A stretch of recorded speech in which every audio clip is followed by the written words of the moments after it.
ഇത് ഈ ഒരു ഇമെയിൽ അഡ്രസ്സിലേക്ക് അയച്ചു കഴിഞ്ഞാൽ അതിൽ പ്രത്യേകം ശ്രദ്ധിക്കേണ്ട കാര്യം, ആ എക്സൽ ഫോർമാറ്റിൽ ഒരു സ്ഥലത്ത് മൊബൈൽ നമ്പർ ചോദിക്കുന്നുണ്ട്. ആ മൊബൈൽ നമ്പർ നിർബന്ധമായിട്ടും പേഴ്സണൽ നമ്പർ ആയിരിക്കണം. അത് എന്തിനു വേണ്ടിയെന്ന് ചോദിച്ചു കഴിഞ്ഞാൽ, ഇപ്പോൾ ഒരു എ എന്ന് പറയുന്ന ഒരു എംപ്ലോയി കോഴിക്കോട് വർക്ക് ചെയ്യുമ്പോഴും പാലക്കാട് വർക്ക് ചെയ്യുമ്പോഴും തിരുവനന്തപുരം തൃശ്ശൂരോ വർക്ക് ചെയ്യുമ്പോഴും അദ്ദേഹത്തിന്റെ യൂസർ ഐ ഡിയിലോ പാസ്വേഡിലോ ഒന്നും മാറ്റങ്ങൾ വരുന്നില്ല. OTP പറ്റുന്നത് ഒരേ നമ്പറിലായിരിക്കണം എന്നുള്ളത് കൊണ്ട് ഈ എക്സൽ മൊബൈൽ നമ്പർ ഇൻക്ലൂഡ് ചെയ്യുന്നത് പേഴ്സണൽ നമ്പർ ആയിരിക്കണം എന്നുള്ളത് സ്ട്രിക്റ്റ് ആയിട്ട് ഫോളോ ചെയ്യേണ്ട ഒരു കാര്യമാണ്. ഈ ഒരു ഇമെയിൽ ID ക്രിയേറ്റ് ചെയ്ത് കഴിഞ്ഞാൽ എങ്ങനെ അറിയും? ഒരു എംപ്ലോയിക്ക് ഒരു ഇമെയിൽ ID ക്രിയേറ്റ് ചെയ്ത് കഴിഞ്ഞാൽ അത് പിന്നെ നോഡൽ ഓഫീസറോട് അല്ല വരുന്നത്. ഒന്ന് എല്ലാവരും ഒന്ന് മ്യൂട്ട് ചെയ്താൽ സൗകര്യമായിരിക്കും. ആരുടെ ചില മൈക്കുകൾ ഓൺ ആണ്, ഒന്ന് മ്യൂട്ട് ചെയ്താൽ സൗകര്യമായിരിക്കും. ഒന്ന് മ്യൂട്ട് ചെയ്യാമോ? Okay, thank you. അപ്പൊ ഒരു എ എന്ന് പറയുന്ന ഒരു ആൾക്ക് വേണ്ടി ഒരു ഇമെയിൽ ID ക്രിയേറ്റ് ചെയ്ത് കഴിഞ്ഞാൽ അദ്ദേഹത്തിന്റെ കൊടുത്തിട്ടുള്ള നമ്പറിലേക്ക് SMS ആയിട്ടാണ് വരുന്നത്. വാട്സപ്പ് അല്ല വരുന്നത്, SMS ആയിട്ടാണ് വരുന്നത്. പിന്നെ അത് മാത്രമല്ല, ഈ ഓഫീസിന്റെ സ്റ്റേറ്റ് നോഡൽ ഓഫീസറെ ഒന്നും ഇമെയിൽ ID ക്രിയേറ്റ് ചെയ്താൽ NIC യോ IT മിഷനോ അറിയിക്കാൻ പോകുന്നില്ല. ആകെ അറിയുന്നത് കൺസേൺഡ് എംപ്ലോയി മാത്രമായിരിക്കും. അപ്പൊ അതുകൊണ്ട് ഇമെയിൽ ID ക്രിയേഷൻ കൊടുത്തു കഴിഞ്ഞാൽ അതായത് സ്റ്റേറ്റ് നോഡൽ ഓഫീസർക്ക് കിട്ടിക്കഴിഞ്ഞാൽ വിത്തിൻ 2 hours ഒക്കെ ഇത് IT മിഷന് ഫോർവേഡ് ചെയ്യുന്നുണ്ട്. അവർ വിത്തിൻ 24 hours to 48 hours ഉള്ളിൽ ഇത് ക്രിയേറ്റ് ചെയ്യാറുണ്ട്. അപ്പൊ ആ സമയത്ത് നിങ്ങളുടെ SMS-കൾ നോക്കേണ്ടതാണ്. ഓഫീസ് ഹെഡിന്റെ അല്ല, കൺസേൺഡ് ഓഫീസറുടെ മൊബൈലില് SMS നോക്കേണ്ടതാണ്. ഇനി ഒരു പക്ഷേ SMS വരുന്ന സമയത്ത് ചില കാരിയർമാരുടെ SMS അയച്ച സമയത്ത് റേഞ്ചിലില്ല എങ്കിൽ പിന്നെ SMS വരില്ല. അപ്പോൾ അങ്ങനെയാണെങ്കിൽ അവരുടെ SMS ഇമെയിൽ ID ക്രിയേറ്റ് ആയിട്ടുണ്ടോ എന്നറിയാൻ എന്ത് വഴി എന്നുള്ളത് ഞാൻ അടുത്ത പേജിൽ പറയുന്നതാണ്. അതേപോലെ തന്നെ ഇപ്പൊ ഒരു എംപ്ലോയി ജോയിൻ ചെയ്ത് കഴിഞ്ഞാൽ ആദ്യം പെൻ നമ്പർ ആയി, എന്നതിന് ശേഷം ഇപ്പൊ അദ്ദേഹത്തിന് സ്റ്റേറ്റ് നോഡൽ ഓഫീസർ വഴി ഒരു ഇമെയിൽ ID ക്രിയേറ്റ് ചെയ്തു. എന്നതിന് ശേഷം ഈ ഇമെയിൽ IDയുടെ അടിസ്ഥാനത്തിൽ അദ്ദേഹത്തിന് ഒരു ഓഫീസ് ID ക്രിയേറ്റ് ചെയ്ത് കൊടുക്കേണ്ടതാണ്. അത് ആര് ക്രിയേറ്റ് ചെയ്ത് കൊടുക്കണം എന്ന് വെച്ചാൽ അതാണ് നമ്മളുടെ ഓഫീസ് ജോയിന്റ് RTO ആണ്. ഈ ഓഫീസിന്റെ state nodal office nodal local admin എന്ന ഭാഷയിൽ പറയും. അത് ജോയിന്റ് RTOനെ ലോക്കൽ അഡ്മിൻ ആയിട്ട് വെക്കാനുള്ള റീസൺ എന്താണെന്ന് ചോദിച്ചു കഴിഞ്ഞാൽ, സബ് ഓഫീസിലായാലും RTO ഓഫീസിലായാലും TTC ഓഫീസിലായാലും എറണാകുളം ഓഫീസിലും TTC ഓഫീസുകളിലും ജോയിന്റ് RTO ഉള്ളത് കൊണ്ട് ജോയിന്റ് RTOമാരാണ് ഈ ഓഫീസിന്റെ ലോക്കൽ അഡ്മിൻ. അതായത് ആ ഓഫീസിലെ അഡ്മിൻ, കൺസേൺഡ് ഓഫീസിലെ അഡ്മിൻ എന്ന് പറയുന്നത് ഈ ജോയിന്റ് RTOമാരാണ്. അപ്പൊ അവരാണ് ഇനി ഈ ഇമെയിൽ കിട്ടിയിട്ടുള്ള എംപ്ലോയിക്ക് ഈ ഓഫീസ് ID ക്രിയേറ്റ് ചെയ്യേണ്ടത് എന്ന് മനസ്സിലാക്കാവുന്നതാണ്. അപ്പോ എൻഫോഴ്സ്മെന്റ് RTO ഓഫീസിലെ RTOമാരും അതേപോലെ തന്നെ DTC ഓഫീസിലെ എറണാകുളം DTC ഓഫീസിലെ DTCയുമാണ് ഇതിലെ അതാത് ഓഫീസിലെ ലോക്കൽ അഡ്മിൻ. അപ്പൊ മലപ്പുറം എൻഫോഴ്സ്മെന്റിലെ ലോക്കൽ അഡ്മിൻ എന്ന് പറഞ്ഞാൽ മലപ്പുറം RTO ആയിരിക്കും, മലപ്പുറം എൻഫോഴ്സ്മെന്റ് RTO ആയിരിക്കും. പക്ഷേ മലപ്പുറം ഓഫീസിലെ ലോക്കൽ അഡ്മിൻ ആര് എന്ന് ചോദിച്ചു കഴിഞ്ഞാൽ മലപ്പുറം ഓഫീസിലെ ജോയിന്റ് RTO ആയിരിക്കും. എറണാകുളം ഓഫീസിലെയും എറണാകുളം ജോയിന്റ് RTO ആയിരിക്കും. എറണാകുളം RTO ഉണ്ടെങ്കിൽ പോലും അവിടുത്തെ കാര്യങ്ങളെല്ലാം ചെയ്യേണ്ടത് അവിടുത്തെ ജോയിന്റ് RTOന്റെ IDയിലാണ്. അത് നമ്മുടെ വാഹന്റെ പോലെ വേറെ ID ഒന്നുമില്ല, ആ ഉദ്യോഗസ്ഥന്റെ തന്നെ ID. ഇപ്പൊ എറണാകുളം ഓഫീസിന്റെ പേര് പറയുകയാണെന്ന് വെച്ചാൽ Arun.pen number, അവിടെ അരുൺ CD സാർ ആണ് അവിടുത്തെ ജോയിന്റ് RTO. അപ്പൊ Arun.pen number -KER എന്നുള്ള അല്ലെങ്കിൽ @kerala.go.in എന്നുള്ള IDയിൽ കയറി കഴിഞ്ഞാൽ അദ്ദേഹത്തിന് ഈ അഡ്മിന്റെ പവേഴ്സ് കൊടുത്തിട്ടുണ്ട്.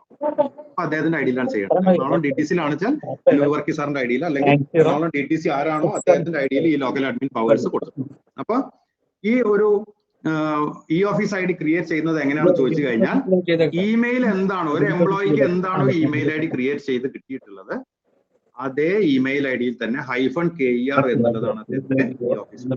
അപ്പോ ram.131313 എന്നാണ് ഒരാളുടെ ഇമെയിൽ ID എങ്കിൽ ram.131313 എന്നുള്ളതാണ് അദ്ദേഹത്തിന്റെ ഈ ഓഫീസ് ID എന്ന് മനസ്സിലാക്കാം. അതേപോലെ തന്നെ ഈ പാസ്വേഡ് എന്ന് പറയുന്നത് റീസെറ്റ് ചെയ്യാനുള്ള ഓപ്ഷൻ ഉള്ളത് ഇമെയിലിൽ മാത്രമേ ഉള്ളൂ, ഈ ഓഫീസിൽ ഇല്ല. ഓഫീസിന്റെ പാസ്വേഡ് മറന്നുപോയി എങ്കിൽ പാസ്വേഡ് റീസെറ്റ് ചെയ്യേണ്ടത് ഇമെയിൽ എടുത്തിട്ട് പാസ്വേഡ് റീസെറ്റ് ചെയ്യാണ് വേണ്ടത്. അങ്ങനെ ഇമെയിലിൽ എടുത്ത് പാസ്വേഡ് റീസെറ്റ് ചെയ്ത് കഴിഞ്ഞാൽ 2 മണിക്കൂറിന് ശേഷം, അതായത് ഇമെയിലിൽ പാസ്വേഡ് റീസെറ്റ് ചെയ്ത് കഴിഞ്ഞാൽ അപ്പോൾ തന്നെ ഇമെയിൽ നമുക്ക് റിഫ്ലക്റ്റ് ആവും, അതിനകത്ത് ഇമെയിൽ എടുക്കാനും മറ്റുമൊക്കെ സാധിക്കും. പക്ഷെ ഈ റീസെറ്റ് ചെയ്ത പാസ്വേഡ് ഈ ഓഫീസിൽ റിഫ്ലക്റ്റ് ആവണമെങ്കിൽ വീണ്ടും 2 മണിക്കൂർ പിടിക്കും. അതിന് ഒരു ദിവസത്തിൽ ഒരിക്കൽ മാത്രമേ ചെയ്യാൻ പറ്റുള്ളൂ. അപ്പൊ പലരും പറയുന്ന ഒരു കംപ്ലൈന്റ് എന്താണെന്ന് ചോദിച്ചു കഴിഞ്ഞാൽ, ഈ ഓഫീസ് എടുക്കാൻ സാധിക്കുന്നില്ല, പാസ്വേഡ് മറന്നു,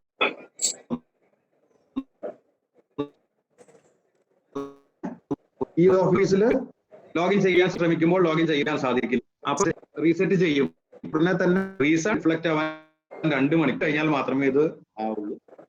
അത് പ്രത്യേകം ശ്രദ്ധിക്കേണ്ടതാണ്. ഓഫീസിൽ പാസ്വേഡ് റീസെറ്റ് ചെയ്യാൻ യാതൊരു പ്രൊവിഷനും ഇല്ല എന്നുള്ളത് പ്രത്യേകം മനസ്സിലാക്കണം. ഞാൻ ഇത്രയും പറഞ്ഞ കാര്യങ്ങള് ക്ലിയർ ആണല്ലോ അല്ലെ? ക്ലിയർ ആണ്, ക്ലിയർ ആണ്.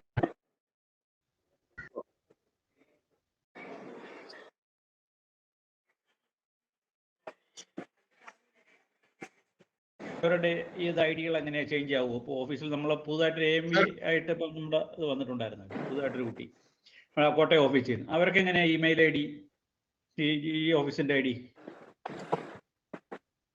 പഴയത് തന്നെയാണോ?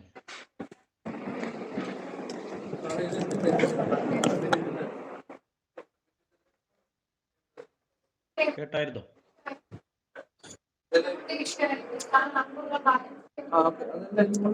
സൗണ്ട് കേൾക്കുന്നില്ല.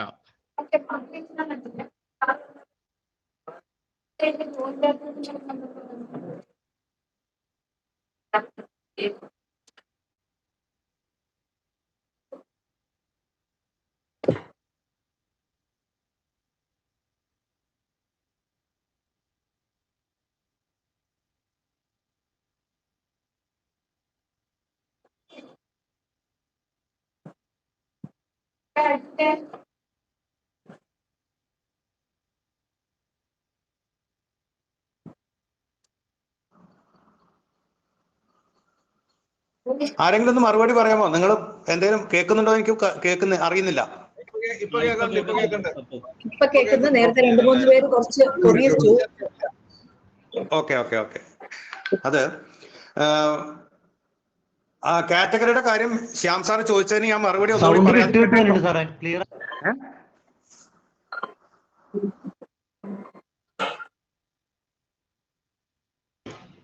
സൗണ്ട് കേൾക്കുന്നില്ല.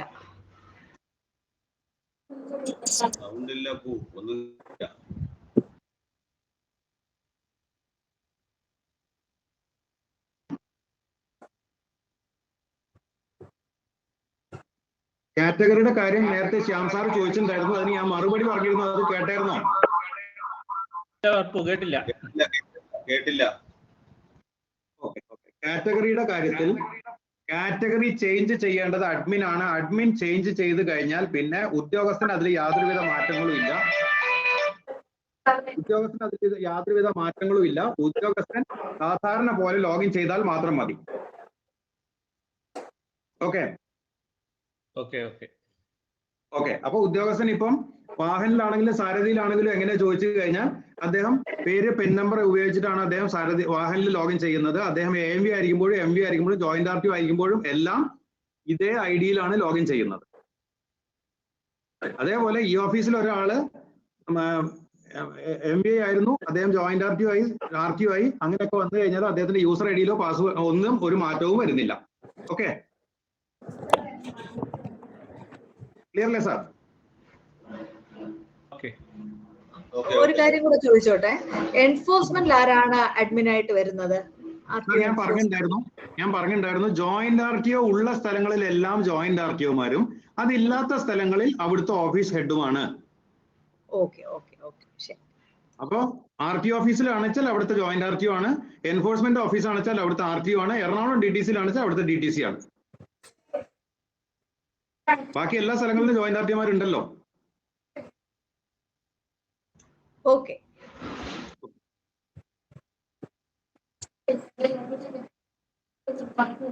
ഇനി സ്ക്രീൻ കാണാമോ? ഇപ്പോ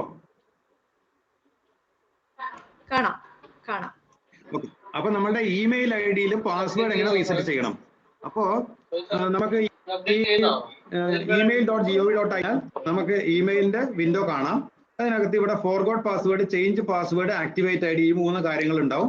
സാധാരണ നിലയ്ക്ക് നിങ്ങളുടെ പാസ്വേഡ് ഫോർഗോട്ട് പാസ്വേഡ് കൊടുത്തു കഴിഞ്ഞാൽ നിങ്ങൾക്ക് അടുത്ത വിൻഡോയിൽ ഇതേപോലത്തെ ഒരു സ്ക്രീൻ കിട്ടും.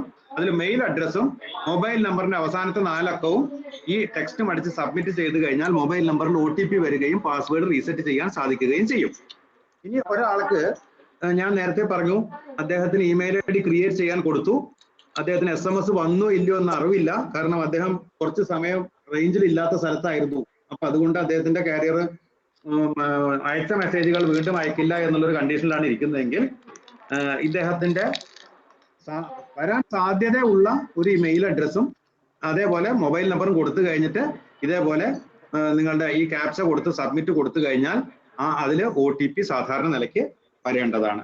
അപ്പോൾ ഒരു എക്സാമ്പിൾ പറയുകയാണെങ്കിൽ bindu.131313 - അല്ലെങ്കിൽ @kerala.gov.in എന്നുള്ള ഒരു ഇപ്പൊ ബിന്ദു എന്ന് പറഞ്ഞു കഴിഞ്ഞാൽ വേറെ ഒരു 4 ബിന്ദു 5 ബിന്ദു ഉണ്ടെങ്കിൽ പോലും നമുക്ക് ടെൻഷൻ അടിക്കാനില്ല. കാരണം അവരുടെയൊക്കെ പെൻ നമ്പറുകൾ ഡിഫറെന്റ് ആയിരിക്കും എന്നുള്ളത് കൊണ്ട് IT മിഷൻ ക്രിയേറ്റ് ചെയ്യുന്നത് bindu.131313, bindu.161616, bindu.272727 അങ്ങനെ ഓരോ പെൻ നമ്പറുകൾ ആയതുകൊണ്ട് തന്നെ നിങ്ങൾക്ക് സാധ്യതയുള്ള ഇമെയിൽ അഡ്രസ്സും നിങ്ങൾക്ക് കൊടുത്ത മൊബൈൽ നമ്പറും കൊടുത്ത് ക്യാപ്ച കൊടുത്തു കഴിഞ്ഞാൽ അവർ ക്രിയേറ്റ് ചെയ്തിട്ടുണ്ടെങ്കിൽ OTP അപ്പൊ തന്നെ വരികയും നിങ്ങൾക്ക് റീസെറ്റ് ചെയ്യാൻ സാധിക്കുകയും ചെയ്യും എന്നുള്ളതാണ് മനസ്സിലാക്കുന്നത്. അതേപോലെ തന്നെ ഇമെയിൽ ID പണ്ട് ക്രിയേറ്റ് ചെയ്യാൻ കൊടുത്തിട്ടുണ്ടായിരുന്നു, മൊബൈൽ നമ്പർ ഉണ്ടോ അങ്ങനെയുള്ള കണ്ടീഷനിലുണ്ടെങ്കിൽ ഈ റൈറ്റ് സൈഡിലെ ഈ മെനു എന്നുള്ള 3 വര കാണുന്നില്ലേ, ഹംബർഗർ ഐക്കൺ എന്നാണ് പറയുന്നത്. അതിനകത്ത് ക്ലിക്ക് ചെയ്ത് കഴിഞ്ഞാൽ നമ്മുടെ ഇമെയിൽ ID സെർച്ച് ചെയ്യാനുള്ള ഓപ്ഷനും അതിനകത്ത് സാധ്യതയുള്ള ഇമെയിൽ ID നമുക്ക് അതിനകത്ത് സെർച്ച് ചെയ്ത് നോക്കാവുന്നതാണ്.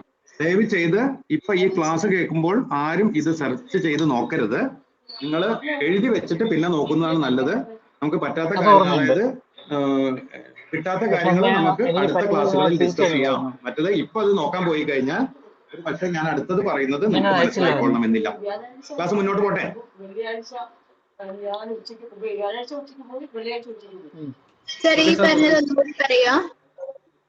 എന്താണ് ഇപ്പൊ പറഞ്ഞില്ലേ മെനുവിൽ ചെക്ക് ചെയ്യാൻ പറഞ്ഞില്ലായിരുന്നോ? നമ്മുടെ PM-ന്റെ ചിത്രത്തിന്റെ റൈറ്റ് സൈഡ് മുകളിലായിട്ട് ഒരു മെനു കാണുന്നുണ്ടോ? എന്റെ ഇല്ല, എന്റെ മെസ്സേജത്തില്ല. വെള്ളിയാഴ്ച അതിൽ കാണുന്ന മറ്റേ നിങ്ങളുടെ ID എന്തോ ഒരു ഇതുണ്ട്, നമുക്ക് ID നോക്കാനുള്ള ഒരു സംവിധാനം അതിനകത്ത് നിങ്ങൾക്ക് കയറി നോക്കാവുന്നതാണ്. ഇയാൾക്ക് email ID create phone number കാണാൻ പറ്റില്ല.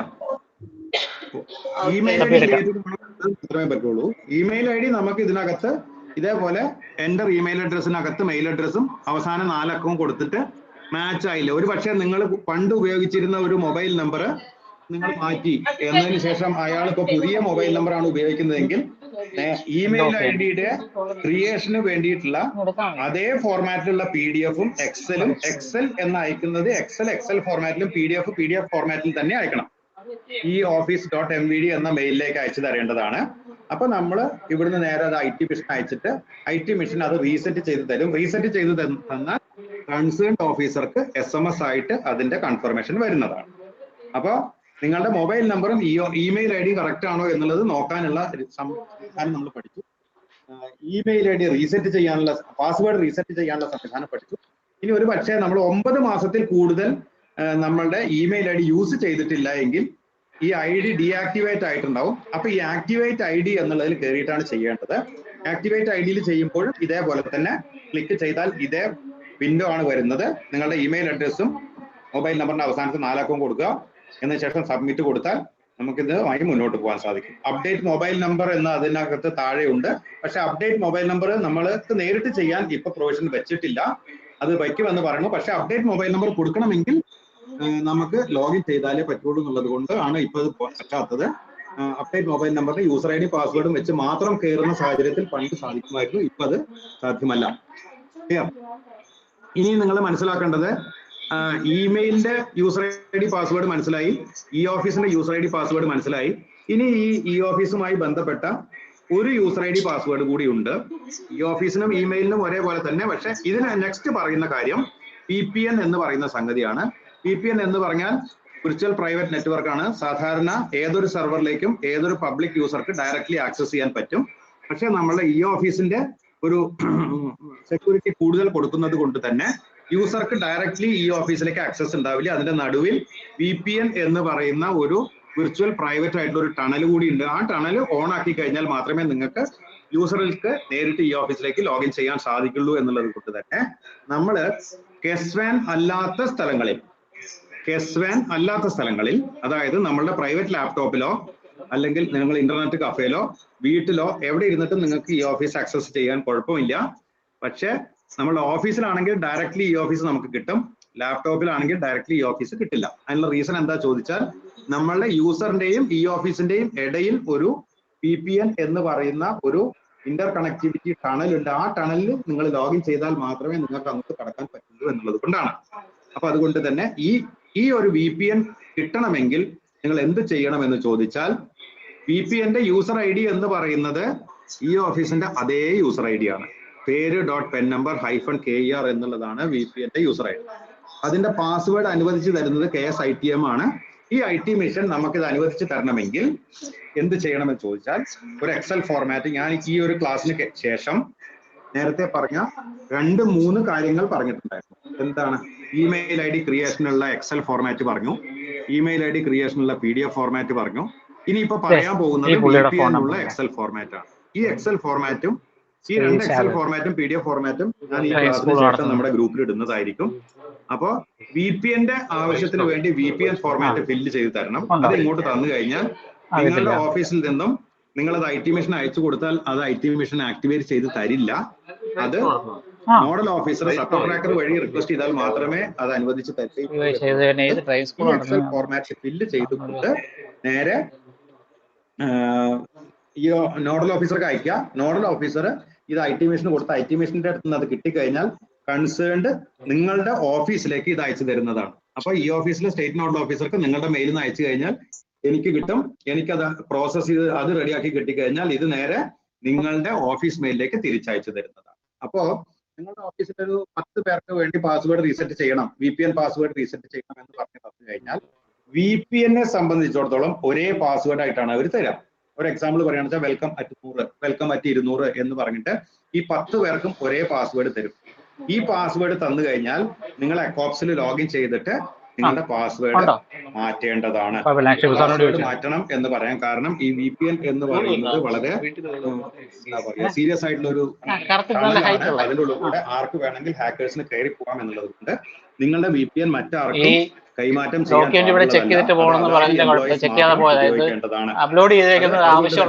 റീസെറ്റ് ചെയ്തിട്ട് അത് കോൺഫിഡൻഷ്യൽ. അപ്പോ ഇപ്പൊ ഞാൻ എന്തൊക്കെ പറഞ്ഞു ചോദിച്ചു കഴിഞ്ഞാൽ ഇമെയിൽ പറഞ്ഞു, ഈ ഓഫീസ് ID പറഞ്ഞു, VPN ID പറഞ്ഞു. 3 കാര്യങ്ങളിലും ഡൗട്ട് ഒന്നും ഇല്ലല്ലോ.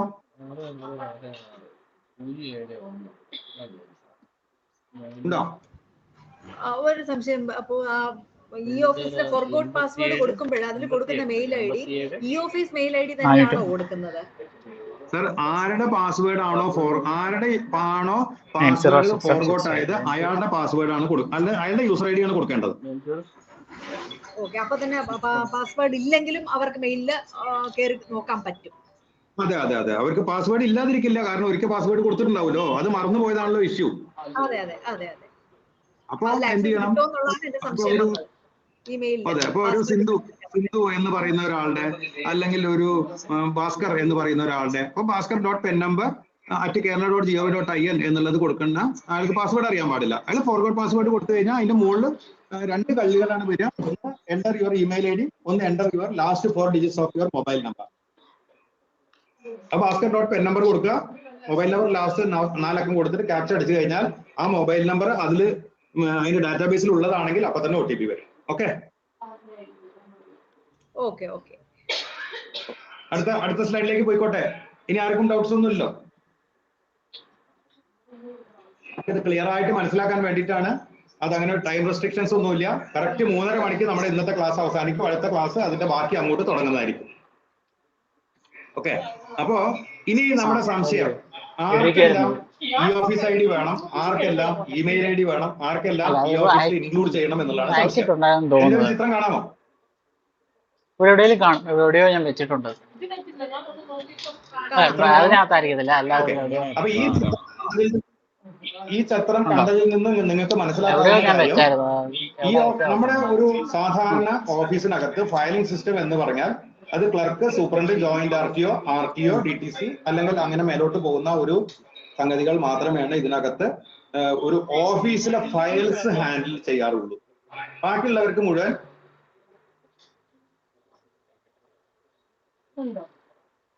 സിഗ്നേച്ചർ ഉണ്ടല്ലോ. ശബ്ദം പോയി.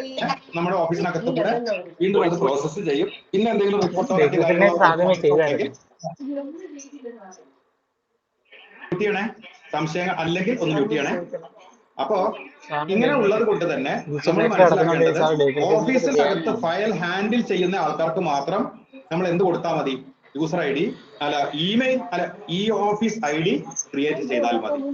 നമ്മുടെ ഡിപ്പാർട്ട്മെന്റിലെ എല്ലാ ആൾക്കാർക്കും ഇമെയിൽ ID ക്രിയേറ്റ് ചെയ്യേണ്ടതാണ്. പക്ഷെ പ്രത്യേകം ശ്രദ്ധിക്കുക, ഞാൻ പറയുന്നത് ഒന്നുകൂടി ഉറപ്പിച്ച് മനസ്സിലാക്കിക്കോളൂ. നമ്മുടെ ഡിപ്പാർട്ട്മെന്റിലെ എല്ലാ ആൾക്കാർക്കും ഇമെയിൽ ID ക്രിയേറ്റ് ചെയ്യേണ്ടതാണ്. പക്ഷെ ഓഫീസ് ID ക്രിയേറ്റ് ചെയ്യേണ്ടത് ആർക്ക് എന്ന് ചോദിച്ചാൽ ഫയൽ ഹാൻഡിൽ ചെയ്യുന്ന ആൾക്കാർക്ക് മാത്രമേ ചെയ്യേണ്ടതുള്ളൂ.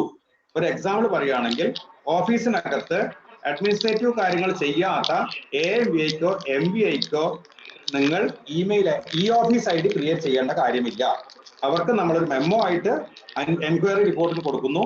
അവർ ആ എൻക്വയറി റിപ്പോർട്ട് അവരുടെ ഒരു റിപ്പോർട്ടാക്കി സബ്മിഷൻ ആക്കി ഓഫീസിനകത്ത് കൊടുക്കുന്നു. അപ്പൊ അതുകൊണ്ട് തന്നെ ഒരു സാധാരണ ഓഫീസിന്റെ കാര്യം പറയുകയാണെങ്കിൽ, ഒരു സബ് ഓഫീസ് പറയുകയാണെങ്കിൽ, അവിടുത്തെ ക്ലർക്ക്, സൂപ്രണ്ട്, ജോയിന്റ് RTO ഇത്രയും ആൾക്കാർക്ക് മാത്രം അവിടെ ക്രിയേറ്റ് ചെയ്താൽ മതി. അവിടുത്തെ MVAയ്ക്കോ AMVAയ്ക്കോ അവിടെ ഓഫീസ് ID ക്രിയേറ്റ് ചെയ്യേണ്ടതില്ല. ഇമെയിൽ ID എല്ലാ ആൾക്കാർക്കും ഉണ്ടായിരിക്കേണ്ടതാണ്. OA മുതൽ അവിടെ ഉള്ള ഏറ്റവും ടോപ്പ് ഓഫീസർ വരെയുള്ള ആൾക്കാർക്ക്. ടെമ്പററി പെർമനന്റ് എംപ്ലോയീസിന് മാത്രം മതി. ടെമ്പററി ആൾക്കാർക്കോ CPRക്കോ ഒന്നും ചെയ്യേണ്ടതില്ല. നമ്മുടെ MVD നിന്ന് ശമ്പളം വാങ്ങിക്കുന്ന ആൾക്കാർക്കെല്ലാം, പെൻ നമ്പർ ഉള്ള ആൾക്കാർക്കെല്ലാം നമുക്ക് ഇമെയിൽ ID ക്രിയേറ്റ് ചെയ്യണം. ഓഫീസ് ID എന്നുള്ളത് എല്ലാ ആൾക്കാർക്കും ക്രിയേറ്റ് ചെയ്ത് കുളമാക്കരുത് എന്നാണ് എനിക്ക് ആദ്യമായി റിക്വസ്റ്റ് ചെയ്യാനുള്ളത്. ഇത്രയും കാര്യങ്ങൾ ക്ലിയർ ആണോ? അവിടെ ആ ഓഫീസിനകത്ത് ജോയിന്റ് RTO ഇല്ല. MVA ജോയിന്റ് RTOന്റെ പദവിയിൽ ഇരുന്നു കൊണ്ട് അല്ലെങ്കിൽ അഡീഷണൽ ചാർജിൽ വർക്കുകൾ ചെയ്യുന്നുണ്ടെങ്കിൽ അദ്ദേഹത്തിന് ഓഫീസ് ID ക്രിയേറ്റ് ചെയ്യേണ്ടതാണ്. അദ്ദേഹത്തിന്റെ ജോയിന്റ് RTO പദവി പുതിയ ജോയിന്റ് RTO വന്നപ്പോൾ ഒഴിഞ്ഞു കൊടുക്കേണ്ടതായി വന്ന് ഇദ്ദേഹം ഒരു MVA മാത്രമായി മാറിയാൽ ഇദ്ദേഹത്തിന്റെ ഓഫീസ് വഴി ഇദ്ദേഹത്തിന് ഫയലുകൾ ട്രാൻസ്ഫർ ചെയ്ത് കൊടുക്കേണ്ടതില്ല. ഇദ്ദേഹത്തിന് ഇപ്പോൾ ഒരു ബസിന്റെ എൻക്വയറി റിപ്പോർട്ട് വന്ന് അത് ഓഫീസ് വഴി ട്രാൻസ്ഫർ ചെയ്യേണ്ടതില്ല എന്നുള്ളത് കൊണ്ട്, അല്ലെങ്കിൽ ഓഫീസ് പ്രൊസീജിയറിനെ കുറിച്ച് നമ്മൾ മറ്റൊരു ക്ലാസ്സിൽ പറയുന്നത് കൊണ്ട് തന്നെയും ഇപ്പൊ ഞാൻ പറയുന്ന കാര്യങ്ങൾ മനസ്സിലാക്കിക്കൊള്ളുക. ഓഫീസിനകത്ത് ഫയലുകൾ ഹാൻഡിൽ ചെയ്യുന്ന ഉദ്യോഗസ്ഥന്മാർക്ക് മാത്രം എന്ത് ക്രിയേറ്റ് ചെയ്താൽ മതി? ഓഫീസ് ID ക്രിയേറ്റ് ചെയ്താൽ മതി. നമ്മളുടെ ഓഫീസിനകത്ത് എല്ലാ ഉദ്യോഗസ്ഥന്മാർക്കും ഇമെയിൽ ID ക്രിയേറ്റ് ചെയ്യേണ്ടതാണ്. ക്ലിയർ ആണോ അല്ലയോ? ഹലോ, ക്ലിയർ അല്ലേ? ഹലോ, കേൾക്കാം, പറഞ്ഞോളൂ. അത് ഇപ്പൊ ഈ MVമാർക്ക് വേണ്ടാന്ന് പറഞ്ഞു, ഓഫീസ് ID അവർക്ക് ക്രിയേറ്റ് ചെയ്ത് കൊടുക്കണ്ടെന്ന് പറഞ്ഞു. അപ്പോ ഈ അവർക്ക് വേണ്ടിയിട്ട് മാത്രം എല്ലാം ബാക്കി ഫയലുകളെല്ലാം ഓഫീസ് ആകുകയും അവർക്ക് വേണ്ടിയിട്ട് മാത്രം മാനുവൽ വീണ്ടും ഫയലുകൾ ഉണ്ടാക്കണം എന്നാണോ പറയുന്നത്? മാഡം, ഞാൻ പറയുന്നത് എന്താ വെച്ചാൽ, നമ്മൾ സാധാരണയായി ഒരു എൻക്വയറി റിപ്പോർട്ടിന് വേണ്ടി ഒരു AMVAയ്ക്ക് ഫയലുകൾ മുഴുവൻ ഹാൻഡ് ഓവർ ചെയ്യാറുണ്ടോ? ഫിസിക്കൽ ഫോർമാറ്റിൽ ചെയ്യാറുണ്ടോ ഇല്ലയോ? ഫിസിക്കലി നിങ്ങൾ സാധാരണ നമ്മുടെ ഓഫീസ് വർക്ക് ചെയ്യുമ്പോൾ ഒരു എൻക്വയറി റിപ്പോർട്ട് വന്നു കഴിഞ്ഞാൽ, ഒരു സ്ക്രാപ്പിംഗ് റിപ്പോർട്ടോ GFORM റിപ്പോർട്ടോ വന്നു കഴിഞ്ഞാൽ ഈ ഫയൽ പൂർണ്ണമായിട്ടും നമ്മൾ AMVAയ്ക്ക് കൊടുക്കാറുണ്ടോ ഇല്ലയോ? ഫയൽ ആവശ്യമുള്ള നിലവിൽ മെമ്മോയാണ് കൊടുത്തുകൊണ്ടിരുന്നത്. അല്ല, മെമ്മോ ആണ് കൊടുക്കേണ്ടത്. MOP പ്രകാരം മെമ്മോ കൊടുത്ത് ബാക്കിയുള്ള എല്ലാ ഫയലും നമ്മുടെ അടുത്താണ് വെക്കേണ്ടത്. അദ്ദേഹം 7 ദിവസത്തിനകം റിപ്പോർട്ട് തരേണ്ട ഒരു കേസിന് നമ്മൾ അദ്ദേഹത്തിന് കൊടുത്തു കഴിഞ്ഞാൽ അദ്ദേഹം 7 ദിവസം കഴിഞ്ഞിട്ടില്ല എങ്കിൽ ഈ ഫയൽ നോട്ട് എഴുതിയിട്ട് അയാൾക്ക് വീണ്ടും റിമൈൻഡർ ആണ് കൊടുക്കുന്നത്. ശരിയാണോ അല്ലയോ? അതെ. അപ്പൊ ഇപ്പൊ ഈ കേസിൽ നമുക്ക് മറ്റുള്ള ഞാൻ പറയട്ടെ സാർ. അപ്പോ നമ്മൾ ഈ ഫയൽ പൂർണ്ണമായിട്ടും അദ്ദേഹത്തിന് അയച്ചു കൊടുത്താൽ അദ്ദേഹം പിന്നെ ഈ ഫയൽ തിരിച്ചു വന്നിട്ടില്ല എങ്കിൽ നമ്മൾ പിന്നെ എങ്ങനെ മെമ്മോ ക്രിയേറ്റ് ചെയ്യും? ഓഫീസിൽ തന്നെ മെമ്മോ ക്രിയേറ്റ് ചെയ്ത് കൊടുക്കല്ലേ വേണ്ടത്? അത് ഓഫീസിൽ എങ്ങനെ മെമ്മോ ക്രിയേറ്റ് ചെയ്യും? ഫയൽ നമ്മുടെ കസ്റ്റഡിയിൽ ഇല്ലല്ലോ, ഓഫീസിനകത്ത് ഇല്ലല്ലോ. അപ്പൊ അതുകൊണ്ട് ഒരു കാര്യം പറയട്ടെ, നമ്മുടെ ഇന്നത്തെ എന്ന് പറഞ്ഞാൽ അഡ്മിൻ പർപ്പസിലുള്ള കാര്യങ്ങളാണ്. അപ്പൊ ഫസ്റ്റ് ഈ രീതിയിൽ നമുക്ക് കാര്യങ്ങൾ മറ്റേ അഡ്മിന്റെ കാര്യങ്ങൾ തീർന്നതിന് ശേഷം കോമൺ പ്രൊസീജിയേഴ്സിനെ കുറിച്ച് നമുക്ക് അവസാനത്തെ ദിവസം ഡിസ്കസ് ചെയ്യാം. ക്ലിയർ? ഓക്കെ. അപ്പൊ ഇപ്പൊ നമ്മൾ ക്ലിയർ ചെയ്യേണ്ടത് ഓഫീസിനകത്തുള്ള ക്ലർക്കുമാര്, സൂപ്രണ്ടുമാര്, ജോയിന്റ് RTOമാര് തുടങ്ങിയിട്ടുള്ള ഫയലുകൾ ഹാൻഡിൽ ചെയ്യുന്ന ആൾക്കാർക്ക് മാത്രം ഈ ഓഫീസ് ID ക്രിയേറ്റ് ചെയ്താൽ മതി എന്നുള്ളത് ഇപ്പൊ തീരുമാനിക്കുക. ബാക്കി നമുക്ക് അവസാനത്തെ ദിവസം ക്ലാസ് കഴിഞ്ഞതിന് ശേഷം തീരുമാനിക്കാം, അല്ലെങ്കിൽ ഇന്നത്തെ ക്ലാസ് മുന്നോട്ട് പോവില്ല. ഓക്കെ. ഇനി ഇതിനകത്ത് നമ്മള് എന്റെ സ്ക്രീൻ കാണാലോ അല്ലേ? സ്ക്രീൻ കാണാമോ? ഓക്കെ. ഇതിനകത്ത് നമ്മൾ സാധാരണയായി ഈ ഓഫീസിന്റെ ലോഗിൻ ID കയറി കഴിഞ്ഞാൽ പരിചയ വഴി നമുക്ക് കയറാൻ തുടങ്ങിയിട്ടുള്ള കാര്യങ്ങളെല്ലാം അറിയാം. അതൊന്നും ഞാൻ ഇത് റിപ്പീറ്റ് ചെയ്യുന്നില്ല. ഇതിനകത്ത് ഈ ഫയലിന്റെ താഴെയായിട്ട് ഈ അതർ സർവീസസ് എന്ന് പറഞ്ഞൊരു മെനു നമ്മൾ കാണാറുണ്ട്. ഈ അതർ സർവീസ് എന്റെ സ്ക്രീനിൽ മാത്രം ശ്രദ്ധിക്കുന്നതാണ് നല്ലത്. നിങ്ങളവിടെ നിങ്ങളുടെ കമ്പ്യൂട്ടറിൽ വേറെ ഒരെണ്ണം തുറന്നു വെച്ചാൽ അതും കൂടി നോക്കാൻ പറ്റില്ല എന്നുള്ളത് കൊണ്ട് പ്രാക്ടിക്കലി ഇത് ചെയ്ത് നോക്കാൻ 2 ദിവസം ഗ്യാപ്പ് ഉണ്ട്. ചെയ്തിട്ട് സംശയങ്ങൾ വീണ്ടും നെക്സ്റ്റ് ഡേ ചോദിക്കാവുന്നതാണ്. അപ്പൊ ഈ അതർ സർവീസസ് ഈ ഫയലിന്റെ നേരെ താഴെയായിട്ട് ഉള്ളത് AMS ഉണ്ട്, അതിന് താഴെ അതർ സർവീസസ് ഉണ്ട്. ഈ അതർ സർവീസസിന്റെ താഴെയുള്ള ആ അതർ സർവീസസ് എന്ന മെനു ക്ലിക്ക് ചെയ്യുമ്പോൾ നമുക്ക് പിംസ് എന്ന ഒരു മെനു കാണുന്നതാണ്. അതിന്റെ പേരാണ് public personal information management system എന്നാണ് ഇതിന്റെ പേര്. ഈ പേഴ്സണൽ ഇൻഫർമേഷൻ മാനേജ്മെന്റ് സിസ്റ്റത്തിനകത്താണ് ഇതേപോലെ എംപ്ലോയി ക്രിയേഷൻ, അവർക്കുള്ള ട്രാൻസ്ഫറുകൾ, അവർക്കുള്ള പോസ്റ്റ് അസൈൻമെന്റ് തുടങ്ങിയിട്ടുള്ള കാര്യങ്ങളെല്ലാം ചെയ്യേണ്ടത് ഈ പിംസ് എന്ന ഈ മെനുവിനകത്താണ്. ഞാൻ നേരത്തെ പറഞ്ഞ ലോക്കൽ അഡ്മിൻ പവർ കൊടുത്തിട്ടുള്ള എല്ലാ ആൾക്കാർക്കും ഈ പിംസിൽ ക്ലിക്ക് ചെയ്താൽ മുന്നോട്ട് പോകാൻ സാധിക്കും. നിങ്ങളുടെ ഓഫീസിലെ ഈ ലോക്കൽ അഡ്മിൻ പവർ ഇല്ലാത്ത ഒരു ക്ലർക്കിനോ അല്ലെങ്കിൽ ഒരു സൂപ്രണ്ടിനോ, ഈവൻ അവിടെ RTOമാർക്ക് ലോക്കൽ അഡ്മിൻ പവർ കൊടുക്കാത്തത് കൊണ്ട് RTOനോ ഈ പിംസ് എന്ന പവർ കൊടുക്കുന്നത് ജോയിന്റ് RTOന്റെ ID മാത്രമാണ് എന്നുള്ളത് മനസ്സിലാക്കേണ്ടതാണ്. ഈ പിംസ് ക്ലിക്ക് ചെയ്ത് കഴിഞ്ഞാൽ ഈ റൈറ്റ് സൈഡിൽ കാണുന്നത് പോലെ സാധാരണ ഇതിപ്പോ എന്റെ സ്റ്റേറ്റ് അഡ്മിൻ പവർ ആയതുകൊണ്ടാണ് ഇങ്ങനെ അഡ്മിൻ ക്രിയേറ്ററും master data, admin verifier, system admin അങ്ങനെയുള്ള കാര്യങ്ങളെല്ലാം കാണുന്നത്. സാധാരണ ഒരു ലോക്കൽ അഡ്മിൻ പവർ ഉള്ള ഒരു ഉദ്യോഗസ്ഥന്, ജോയിന്റ് RTOന് ഈ അഡ്മിൻ ക്രിയേറ്ററും പോസ്റ്റ് അഡ്മിൻ എന്ന 2 പവറുകൾ മാത്രമേ അവർക്ക് കാണുകയുള്ളൂ. അത് എവിടെ കാണും എന്ന് ചോദിച്ചു കഴിഞ്ഞാൽ ഈ റൈറ്റ് സൈഡിലുള്ള ആരോയിൽ ക്ലിക്ക് ചെയ്ത് കഴിഞ്ഞാൽ ഇതേപോലെയുള്ള എല്ലാ മെനുകളും തുറന്നു കാണിക്കുന്നതാണ്. ഇവർക്ക് ഇവിടുന്ന് തിരിച്ചു പോകണമെങ്കിൽ ഈ മുകളിലുള്ള ഹോം എന്ന ബട്ടൺ ക്ലിക്ക് ചെയ്താൽ തിരിച്ചു പോകാൻ സാധിക്കും. അവർക്കൊരു എംപ്ലോയിയെ ക്രിയേറ്റ് ചെയ്യാനാണെങ്കിൽ അല്ലെങ്കിൽ ട്രാൻസ്ഫർ ചെയ്യാനാണെങ്കിൽ ഈ അഡ്മിൻ ക്രിയേറ്ററും, പോസ്റ്റുമായി ബന്ധപ്പെട്ട കാര്യങ്ങൾക്ക് ഈ പോസ്റ്റ് അഡ്മിനുമായാണ് ചെയ്യേണ്ടത്. ഈ അഡ്മിൻ ക്രിയേറ്റർ എന്ന് ക്ലിക്ക് ചെയ്ത് കഴിഞ്ഞാൽ ഇതേപോലെയുള്ള വിൻഡോ ആണ് വരുന്നത്. ഈ വിൻഡോ കാണുന്നില്ലേ?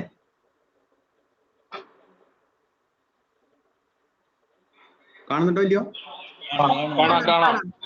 ഓക്കെ. അപ്പൊ ഇതിനകത്ത് നമുക്ക് എന്താണ്, അഡ്മിൻ ക്രിയേറ്റർ ക്ലിക്ക് ചെയ്തപ്പോൾ ലെഫ്റ്റ് സൈഡിൽ search employee, create new employee, direct transfer, ഇത്രയും കാര്യങ്ങളാണ് നമുക്ക് ഇതിനകത്ത് കാണുന്നത്. അപ്പോൾ ഒരാൾക്ക് ഈ ഓഫീസ് ID ഉണ്ടോ എന്നുള്ളത് നോക്കണമെങ്കിൽ നമുക്ക് ഏറ്റവും ഫ്രണ്ട് സ്ക്രീനിൽ തന്നെ വിൻഡോയിൽ കാണാൻ സാധിക്കും. പക്ഷെ ഇദ്ദേഹത്തിന്റെ മറ്റുള്ള ഡീറ്റെയിൽസ് എല്ലാം കാണണമെങ്കിൽ ഇതേപോലെ സെർച്ച് എംപ്ലോയി ക്രിയേറ്റ് ചെയ്ത് അഡ്വാൻസ് എംപ്ലോയി പാരാമീറ്റേഴ്സ് ക്ലിക്ക് ചെയ്ത് ഈ ഡീറ്റെയിൽസ് എല്ലാം എടുത്തിട്ടാണ് മുന്നോട്ട് പോകുന്നത്.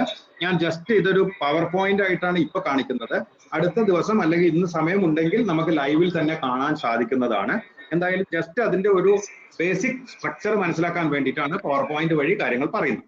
അപ്പൊ ഈ ക്രിയേറ്റ് ന്യൂ എംപ്ലോയി എന്നുള്ളതിനകത്ത് കയറി കഴിഞ്ഞാൽ നമുക്ക് എംപ്ലോയിനെ ക്രിയേറ്റ് ചെയ്യാൻ സാധിക്കും.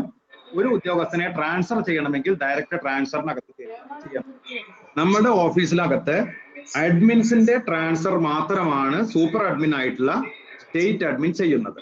Super admin, local admin 2 admins ആണ് ഈ ഓഫീസിന്റെ ലാംഗ്വേജിലുള്ളത്. അപ്പോ സൂപ്പർ അഡ്മിൻ ആണ് ലോക്കൽ അഡ്മിൻസിന്റെ ചെയ്യുക പറഞ്ഞാൽ ജോയിന്റ് RTOമാരുടെ ട്രാൻസ്ഫറുകൾ മാത്രമാണ് സ്റ്റേറ്റ് അഡ്മിൻ ചെയ്യുന്നത്. പിന്നെ ഓഫീസിനകത്തുള്ള എംപ്ലോയി ക്രിയേഷനും ട്രാൻസ്ഫറും പോസ്റ്റ് അസൈൻമെന്റ്, അവർക്കുള്ള ഫയൽ ട്രാൻസ്ഫർ തുടങ്ങിയിട്ടുള്ള എല്ലാ പ്രവൃത്തികളും ചെയ്യേണ്ടത് അതാത് ജോയിന്റ് RTOമാരാണ്. അപ്പോ നമുക്ക് എങ്ങനെ ട്രാൻസ്ഫർ കോഴിക്കോട്ടേക്ക് ട്രാൻസ്ഫർ ചെയ്യണം? പാലക്കാട് RTO കോഴിക്കോട്ടേക്ക്, പാലക്കാട് RTOനെ ഇവിടുന്ന് ട്രാൻസ്ഫർ ചെയ്യേണ്ടത് പാലക്കാട് ജോയിന്റ് RTO ആണ്. ഈ ഡയറക്റ്റ് ട്രാൻസ്ഫർ എന്ന മെനുവിനകത്ത് ക്ലിക്ക് ചെയ്ത് അദ്ദേഹത്തിന് നേരെ കോഴിക്കോട്ടേക്ക് പുഷ് ചെയ്ത് സാരഥിയിലൊക്കെ ചെയ്യുന്നത് പുഷ് ചെയ്ത് വിടാം.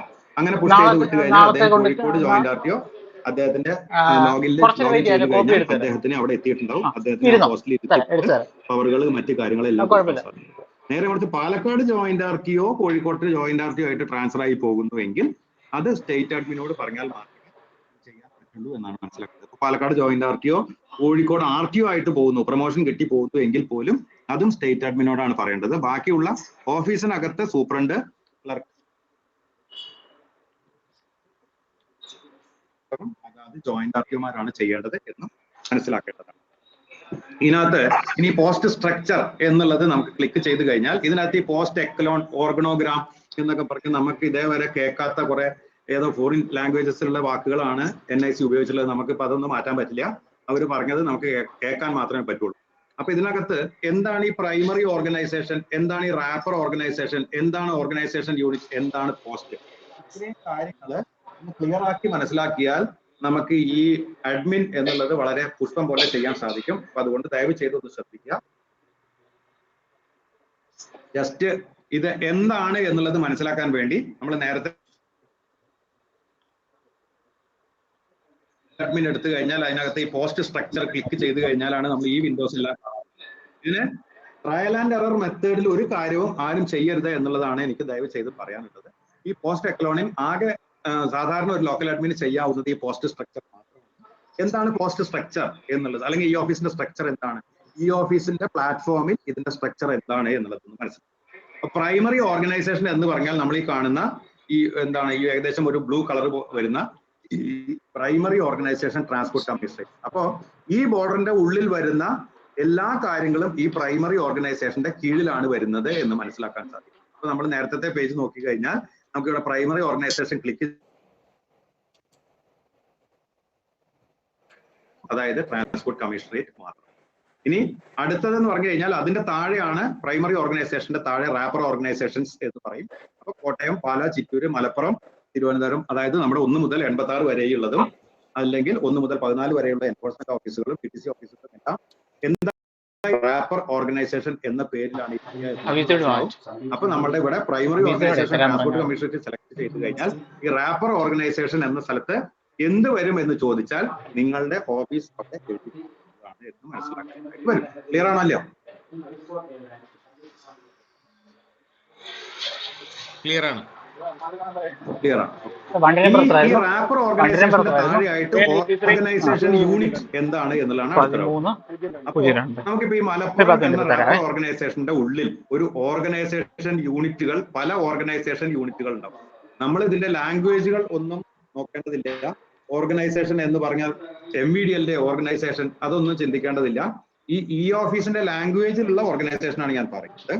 മലപ്പുറം ഓഫീസിന്റെ ഉള്ളിൽ തന്നെയും KL10, BKL10, office of joint RTO, office of RTO, അങ്ങനെയുള്ള കുറെ ഓർഗനൈസേഷൻസ് കാണും. ഇത്തരം ഓർഗനൈസേഷൻസ് ചിറ്റൂരിലും കോട്ടയത്തും പാലയിലും കാസർഗോഡ് എല്ലായിടത്തും കാണും എന്നുള്ളത് എല്ലാവർക്കും അറിയാം. നമുക്ക് നേരത്തെ ചിത്രം നോക്കിക്കഴിഞ്ഞാൽ primary organisation transport commissionerate, wrapper organisation എന്ന് പറയുന്നത് നിങ്ങളുടെ ഓഫീസ്, അതിന്റെ ഉള്ളിൽ ഓർഗനൈസേഷൻ യൂണിറ്റ് എന്ന് പറഞ്ഞാൽ നിങ്ങളുടെ ഓഫീസിൽ ABCD എന്നുള്ള സെക്ഷൻസ് ആയിരിക്കും. അതിന്റെ ഉള്ളിൽ A എന്ന സെക്ഷനിൽ തന്നെയും നമുക്ക് ഡിവിഷൻസ് ഉണ്ടാവും. ദാറ്റ് ഈസ് എന്താണ് A1, A2, A3, B1, B2, B3 തുടങ്ങിയിട്ടുള്ള സെക്ഷൻസ് ആണ്. A എന്ന സെക്ഷനിൽ ഒരൊറ്റ ക്ലർക്കല്ല ഉണ്ടാവുക. A എന്ന സെക്ഷനിൽ തന്നെയും A1, A2, A3 എന്ന് പറഞ്ഞുള്ള കുറെ ആൾക്കാരുണ്ടാവും. ഒരു പക്ഷേ ഒരു ക്ലർക്കിന് A1 ആണെങ്കിൽ അതേ ക്ലർക്കിന് തന്നെ B2 ഉണ്ടാവും. അപ്പൊ അതായത് ഈ ഒരു ക്ലർക്ക് 2 ഓർഗനൈസേഷന്റെ കീഴിൽ വർക്ക് ചെയ്യുന്നു എന്ന് മനസ്സിലാക്കേണ്ടതായിട്ട് വരും. അതായത് അയാൾക്ക് A1 എന്ന എസ്റ്റാബ്ലിഷ്മെന്റും B2 എന്ന പബ്ലിക് കംപ്ലൈൻസും P3 എന്ന റൈറ്റ് ഇൻഫർമേഷനും ആണെങ്കിൽ A1, B2, B3 എന്നുള്ളത് ഒരൊറ്റ ക്ലർക്കിന് കൊടുക്കേണ്ടതായിട്ട് വരും. അപ്പൊ അയാളെ 2 ഓർഗനൈസേഷൻ യൂണിറ്റിന്റെ കീഴിലുള്ള ഒരു ഉദ്യോഗസ്ഥനായി കണക്കാക്കിക്കൊണ്ട് അദ്ദേഹത്തിന് 3 പോസ്റ്റുകൾ കൊടുക്കേണ്ടതായിട്ട് വരും. ഞാൻ ഈ പറഞ്ഞത് ക്ലിയർ ആണോ? അല്ല? ക്ലിയർ ആണ്. No doubt. ഒന്നുകൂടി പറയാം. ഓക്കെ. ട്രാൻസ്പോർട്ട് കമ്മീഷണറേറ്റ് എന്നുള്ള പ്രൈമറി ഓർഗനൈസേഷൻ അത് മനസ്സിലായിട്ടുണ്ടാവും ഇല്ലേ സാർ?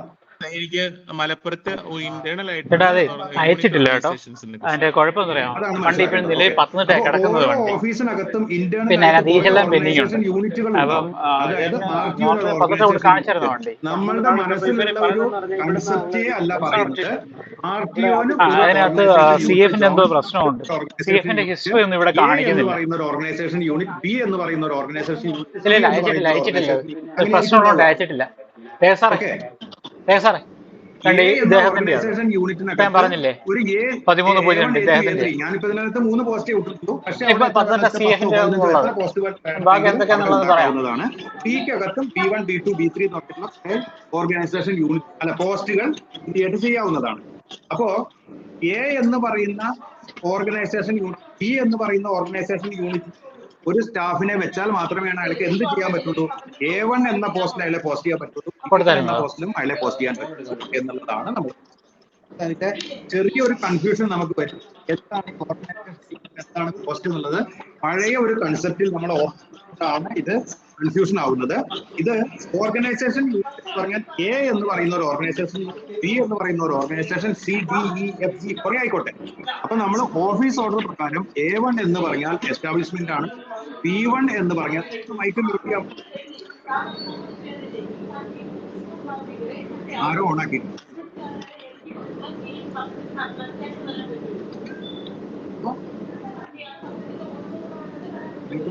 സൗകര്യമായിരിക്കും. അപ്പൊ A എന്ന ഓർഗനൈസേഷൻ കുറെ പോസ്റ്റുകളുണ്ട്, B എന്ന് പറയുന്ന യൂണിറ്റിൽ പോസ്റ്റുകളുണ്ട്. മൈക്ക് നോക്കിയാൽ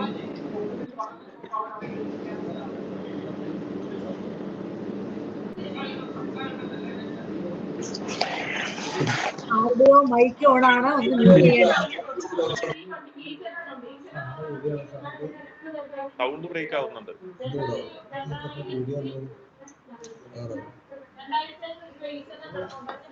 അപ്പൊ സാറേ മൈക്ക് ഓൺ ആയത് ആരാണെന്ന് മനസ്സിലാവുന്നില്ല.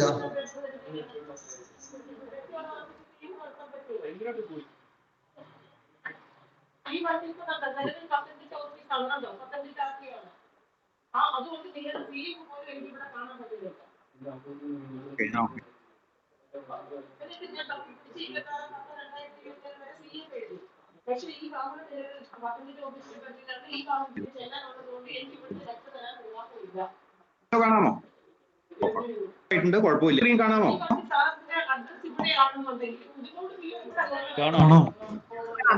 എന്റെ സ്ക്രീൻ കാണാമോ?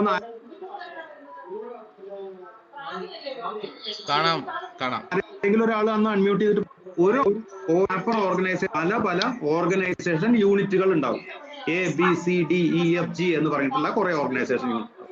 ഈ ABCD ഒക്കെ എങ്ങനെയാണെങ്കിലും A1, A2, A3 എന്ന് പറഞ്ഞിട്ടുള്ള സെക്ഷൻസ് അതിന്റെ താഴെ ഉണ്ടാവും. അപ്പൊ A1 എന്ന് പറഞ്ഞാൽ നമ്മളുടെ ഓഫീസേഴ്സിന്റെ എസ്റ്റാബ്ലിഷ്മെന്റ് ആയിരിക്കും. A2 എന്ന് പറഞ്ഞാൽ എക്സിക്യൂട്ടീവ് ഓഫീസേഴ്സിന്റെ, A3 എന്ന് പറഞ്ഞാൽ മിനിസ്ട്രിയൽ ഓഫീസേഴ്സിന്റെ എസ്റ്റാബ്ലിഷ്മെന്റ് ആണെങ്കിൽ ഇത് മൂന്നും ഒരാൾ തന്നെ ചെയ്തോളണം എന്നില്ല. അപ്പൊ അതുകൊണ്ട് A1 എന്നുള്ളത് മാത്രം ഒരാൾ ചെയ്യുന്നു. അപ്പൊ രാമൻ എന്ന് പറയുന്ന ഒരു ക്ലർക്ക് A1 മാത്രമാണ് ചെയ്യുന്നത്. കൃഷ്ണൻ എന്ന് പറയുന്ന ആള് A2 ആണ് ചെയ്യുന്നത്. ബിന്ദു എന്ന് പറയുന്ന ആള് A3 ആണ് ചെയ്യുന്നതെങ്കിൽ ഈ 3 പേരെയും എവിടെ പോസ്റ്റ് ചെയ്യണം? അവരുടെ അണ്ടർ ഓർഗനൈസേഷൻ യൂണിറ്റ് A എന്നുള്ള ഇതിന്റെ കീഴിലായാൽ മാത്രമേ അവർക്ക് ആ പോസ്റ്റിനകത്ത് ഇരിക്കാൻ പറ്റുകയുള്ളൂ എന്നുള്ളത്. ഇത്രയും കാര്യങ്ങൾ മനസ്സിലായോ? They shall be kept under this organization unit to be posted in these seats. എന്നതിന് ശേഷം ഈ A1 എന്ന് ഉപയോഗിക്കുന്ന രാമൻ B2 എന്ന് പറയുന്ന റൈറ്റ് ടു ഇൻഫർമേഷന്റെ സെക്ഷൻ കൂടി ഹാൻഡിൽ ചെയ്യുന്നുണ്ട്, പോസ്റ്റ് കൂടി ഹാൻഡിൽ ചെയ്യുന്നുണ്ടെങ്കിൽ, അതായത് A1 എന്ന് പറഞ്ഞാൽ ഗസറ്റഡ് ഓഫീസേഴ്സിന്റെ എസ്റ്റാബ്ലിഷ്മെന്റ് ആണെന്നും B2 എന്ന് പറഞ്ഞാൽ അത് റൈറ്റ് ടു ഇൻഫർമേഷന്റെ ഒരു പോസ്റ്റ് ആണ് എന്ന് മനസ്സിലാക്കി കഴിഞ്ഞാൽ എന്ത് വേണ്ടി വരും? ഈ രാമൻ എന്ന് പറയുന്ന ആളെ 2 ഓർഗനൈസേഷന്റെ കീഴിൽ പോസ്റ്റ് ചെയ്യേണ്ടതായിട്ട് വരും. ശരിയല്ലേ? സൈറ്റി ഉണ്ടല്ലോ, സൈറ്റി ഇല്ലെന്ന് ആരും പറഞ്ഞു. ഞാൻ പറയുന്നത് ഓക്കെ. അപ്പോ നമുക്ക് എന്താണ് ഇവിടെ ഈ പ്രൈമറി ഓർഗനൈസേഷൻ എന്താണെന്ന് മനസ്സിലായി, ഓർഗനൈസേഷൻ യൂണിറ്റ് എന്താണെന്ന് മനസ്സിലായി, നമുക്ക് മനസ്സിലായി. ഇനി നെക്സ്റ്റ് സ്റ്റെപ്പിലേക്ക് പോയി കഴിഞ്ഞാൽ ഇവരെ പോസ്റ്റ് ചെയ്യാൻ വേണ്ടി നമ്മൾ എന്ത് ചെയ്യണം എന്നുള്ളതിനെ കുറിച്ചാണ് നമ്മൾ ചിന്തിക്കേണ്ടത്. നമ്മളിപ്പോ ഒരു ഓഫീസിനകത്ത് ഒരാൾ വന്നു കഴിഞ്ഞാൽ, ഇപ്പോ പട്ടാമ്പി ഓഫീസിലേക്ക് ഒരാളെ പോസ്റ്റ് ചെയ്ത് കഴിഞ്ഞാൽ അയാൾ പട്ടാമ്പി ഓഫീസിനകത്തേക്ക് കയറുക മാത്രമാണ് ചെയ്യുന്നത്. ഒറ്റപ്പാലം ഓഫീസിൽ നിന്നും ഉണ്ടായിരുന്ന ആള് പട്ടാമ്പി ഓഫീസിലേക്ക് ഒറ്റപ്പാലം ജോയിന്റ് ആർടിഒ പുഷ് ചെയ്ത് വിട്ടു. അയാൾ നേരെ പട്ടാമ്പി ഓഫീസിൽ വന്ന് പട്ടാമ്പി ഓഫീസിനകത്ത് വാതിൽ കടന്നു നിൽക്കുക മാത്രമാണ് ചെയ്യുന്നത്. എന്നതിന് ശേഷം അദ്ദേഹത്തിന് അപ്പോ എന്താണ്, പ്രൈമറി ഓർഗനൈസേഷൻ ട്രാൻസ്പോർട്ട് കമ്മീഷണറേറ്റിൽ നിന്നും അദ്ദേഹം പുറത്തു പോയിട്ടില്ല. നേരെ ഈ റാപ്പർ ഓർഗനൈസേഷൻ എന്നുള്ളത് അദ്ദേഹത്തിന്റെ ഒറ്റപ്പാലം ഓഫീസ് എന്നുള്ളത് പട്ടാമ്പി ഓഫീസായി മാറി. എന്നതിന് ശേഷം അദ്ദേഹം ഏത് ഓർഗനൈസേഷൻ യൂണിറ്റിൽ ഇരിക്കണം, ഏത് പോസ്റ്റിൽ ഇരിക്കണം എന്ന കാര്യങ്ങളെല്ലാം പട്ടാമ്പി ജോയിന്റ് ആർടിഒ ആണ് തീരുമാനിക്കേണ്ടത്.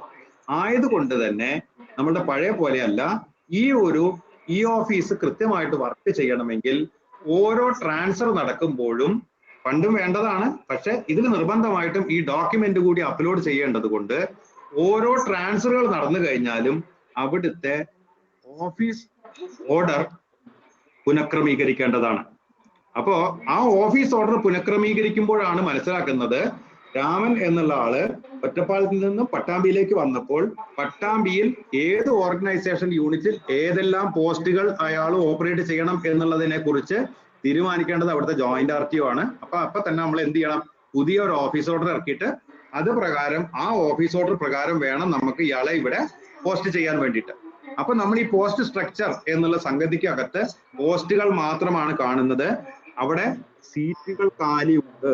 ഈ സീറ്റുകളിലേക്ക് വാതിലിന്റെ അവിടെ നിൽക്കുന്ന രാമനെ പിടിച്ച് ഇരുത്തേണ്ട റെസ്പോൺസിബിലിറ്റി ആർക്കാണെന്ന് ചോദിച്ചു കഴിഞ്ഞാൽ അവിടുത്തെ ജോയിന്റ് ആർടിഒനാണ്. ജോയിന്റ് ആർടിഒ നേരെ ഈ രാമന്റെ പേരിൽ ഇങ്ങോട്ട്, അതായത് ഈ സീറ്റിലേക്ക് അദ്ദേഹത്തിനെ അട്രാക്ട് ചെയ്യുന്നു എന്ന് പറയുന്നത് പോലെ നമ്മൾ ഈ MVD ട്രാൻസ്പോർട്ട് കമ്മീഷണറേറ്റ്, പിന്നെ ഈ MVD sub regional transport office Pattambi എന്നുള്ളത് ക്ലിക്ക് ചെയ്ത് സെർച്ച് ചെയ്ത് കഴിഞ്ഞാൽ ഇവിടെ ഏതെല്ലാം സീറ്റുകൾ വേക്കൻസി ഉണ്ട് എന്നുള്ളത് നമുക്ക് അതിന് താഴെ കാണുന്നതാണ്.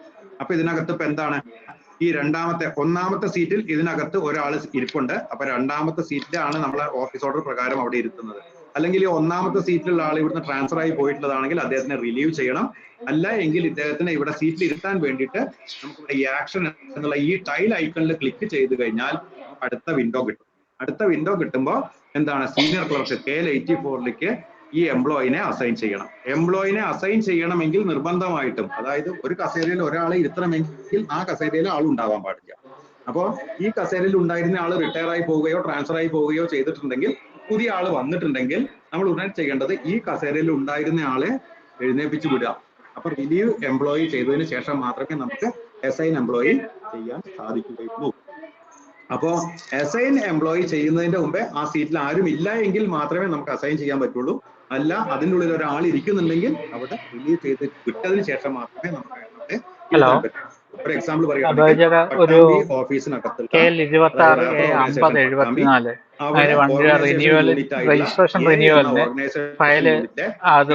എന്ന സെക്ഷനിൽ എങ്കിൽ അവർക്ക് അപ്ലോഡ് ചെയ്തിട്ടുണ്ടോ എന്നുള്ള കാര്യങ്ങൾ പോയിട്ടില്ല, ഇതൊന്നും ചെയ്തിട്ടില്ല.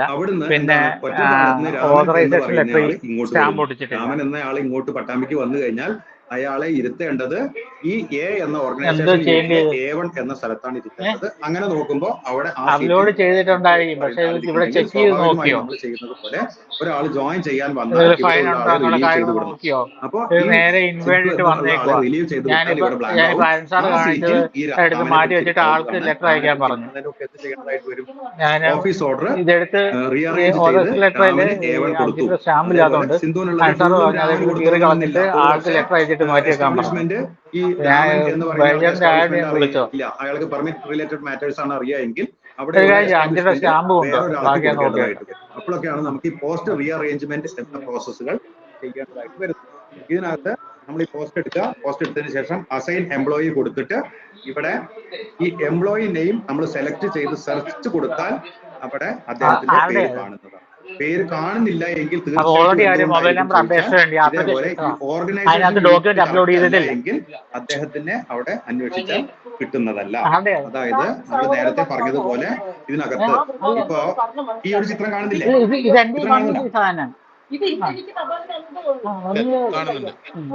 ഓക്കെ, ഈ ചിത്രത്തിനകത്ത് രാമൻ എന്ന് പറയുന്ന ആള് മലപ്പുറത്ത് വന്നു. രാമൻ എന്നയാള് മലപ്പുറത്ത് വന്നപ്പോൾ അദ്ദേഹത്തിന്റെ ഓർഗനൈസേഷൻ യൂണിറ്റ് അസൈൻ ചെയ്തിട്ടുള്ളത് A എന്നുള്ളതിൽ മാത്രമാണെന്ന് വിചാരിക്കാം. അദ്ദേഹത്തിന്റെ ഓർഗനൈസേഷൻ യൂണിറ്റ് Aയിൽ മാത്രമേ അസൈൻ ചെയ്തിട്ടുള്ളൂ പോയി രാമനെ സെർച്ച് ചെയ്താൽ കിട്ടുമോ? അപ്പൊ അദ്ദേഹത്തിന് എന്ത് വേണം? രാമൻ എന്ന ആൾക്ക് എ എന്ന ഓർഗനൈസേഷൻ യൂണിറ്റും ബി എന്ന ഓർഗനൈസേഷൻ യൂണിറ്റും അസൈൻ ചെയ്താൽ മാത്രമേ അദ്ദേഹത്തിന് ഈ ഓർഗനൈസേഷൻ യൂണിറ്റുകളുടെ താഴെ വരുന്ന പോസ്റ്റുകളിൽ ഇരുത്താൻ സാധിക്കുകയുള്ളൂ. ആ നമ്പറിൽ വിളിച്ചിട്ട് പറയും നിങ്ങൾ ആപ്ലിക്കേഷൻ ഇട്ട് ആദ്യം ക്യാൻസൽ ചെയ്യാൻ പറ. അവര് ക്യാൻസൽ ചെയ്യണം ഈ ആ കിടക്കുന്ന ആപ്ലിക്കേഷൻ. എന്നാലേ പറ്റത്തുള്ളൂ. അത് നമുക്ക് ഇൻവൈറ്റ് ഇടാൻ പറ്റത്തില്ല. ആദ്യത്തെ ആപ്ലിക്കേഷൻ ഇപ്പോഴും കിടക്കുക.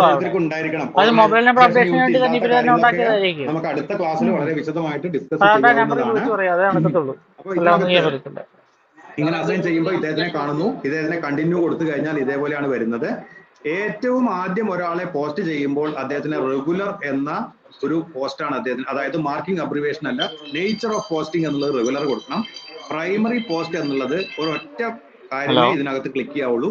അദ്ദേഹത്തിന് A1ഉം B1ഉം C1ഉം B2 ഒക്കെ ഉണ്ടെങ്കിൽ അദ്ദേഹത്തിന് A1 എന്നുള്ളത് മാത്രമേ പ്രൈമറി, അല്ലെങ്കിൽ B1 സാധാരണയായിട്ട് ഏറ്റവും കൂടുതൽ ഉപയോഗിക്കുന്ന സംഗതി മാത്രമേ പ്രൈമറി പോസ്റ്റ് ആയിട്ട് കൊടുക്കൂ. ഓർഗനൈസേഷൻ യൂണിറ്റ് എന്ന് പറഞ്ഞാൽ സീനിയർ ഉദ്യോഗസ്ഥന്മാർക്ക് മാത്രമേ OU ഹെഡ് എന്ന് പറഞ്ഞു കൊടുക്കേണ്ടതുള്ളൂ. ഒന്നുകൂടി ക്ലിയർ ആയിട്ട് മനസ്സിലാക്കുകയാണെങ്കിൽ ഓരോ ഓർഗനൈസേഷൻ യൂണിറ്റ്സ് പറഞ്ഞു. ഇപ്പൊ ഒരു സൂപ്രണ്ടാണ് A എന്ന സെക്ഷന്റെ ഹെഡ് എങ്കിൽ അദ്ദേഹത്തിനും ഇതേപോലെ OU ഹെഡ് ആയിട്ട് കൊടുക്കാവുന്നതാണ്. അപ്പൊ 2 പേർക്ക് നമുക്ക് OU ഹെഡ് കൊടുക്കാൻ പറ്റും. ഓർഗനൈസേഷൻ യൂണിറ്റ് എന്ന് പറഞ്ഞാൽ പട്ടാമ്പി ഓഫീസ് അല്ല ഓർഗനൈസേഷൻ യൂണിറ്റ്. പട്ടാമ്പി ഓഫീസ് എന്ന് പറഞ്ഞാൽ അത് ഒരു റാപ്പർ ഓർഗനൈസേഷൻ ആണ്. കുറെ ഓർഗനൈസേഷൻസ് ഉണ്ട്. അതിൽ A എന്ന് പറയുന്ന ഓർഗനൈസേഷന്റെ ഹെഡ് എന്ന് പറഞ്ഞാൽ സ്വാഭാവികമായിട്ടും അതിന്റെ സൂപ്രണ്ടായിരിക്കും. B എന്ന് പറയുന്നത് മറ്റൊരു സൂപ്രണ്ടായിരിക്കും. അപ്പൊ അവിടങ്ങളിലാണ് നമ്മൾ ഈ OU. പിന്നെ ഈ ഓർഡർ നമ്പർ എന്നുള്ളിടത്ത് ഇവിടെ മാർക്കിംഗ് അബ്രിവിയേഷൻ എന്നുള്ളിടത്ത് അദ്ദേഹം KL10 A ക്ലർക്ക് എന്ന് പറഞ്ഞിട്ട്, അല്ലെങ്കിൽ KL10 A1 clerk order number ഓർഡറിന്റെ ഡീറ്റെയിൽസ് ആണ്. ഇവിടെ ഓർഡർ ഡേറ്റ് വരാനുണ്ടായ കാര്യങ്ങൾ കൊടുക്കാവുന്നതാണ്. അല്ലെങ്കിൽ ഓഫീസ് ഓർഡർ, ഓഫീസ് ഓർഡർ ആണ് ഇവിടെ കൊടുക്കേണ്ടത്. കാരണം നിങ്ങളുടെ ഈ സ്ഥാപനത്തിൽ നിങ്ങളുടെ ഈ ഓഫീസിൽ ഇദ്ദേഹം ഇവിടെ ഇരിക്കാനുണ്ടായ റീസൺ എന്ന് പറയുന്നത് ഈ ഓഫീസ് ഓർഡർ. അപ്പൊ ഈ ഓഫീസ് ഓർഡർ പ്രകാരം ഇയാൾ ഇരിക്കുമ്പോൾ താങ്കളുടെ ഓഫീസിലെ ഏറ്റവും ലേറ്റസ്റ്റ് ആയിട്ടുള്ള office order number, office order ഡോക്യുമെന്റും ഇവിടെ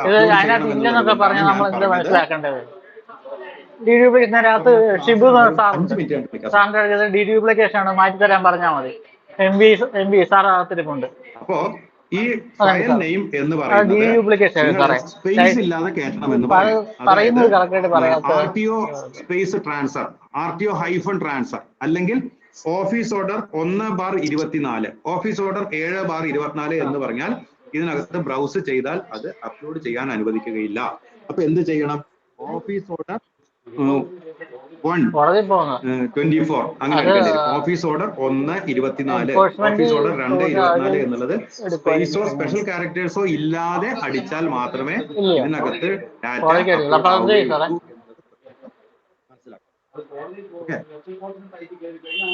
ക്ലാസ്സിലാണ്. ഒരു 10 മിനിറ്റ് ആയിട്ട് വിളിക്കാം സാർ. അങ്ങനെ പറ്റത്തുള്ളൂ. എന്താ സാറേ? കൊട്ടാരക്കരേ സിഗ്നൽ ഞാൻ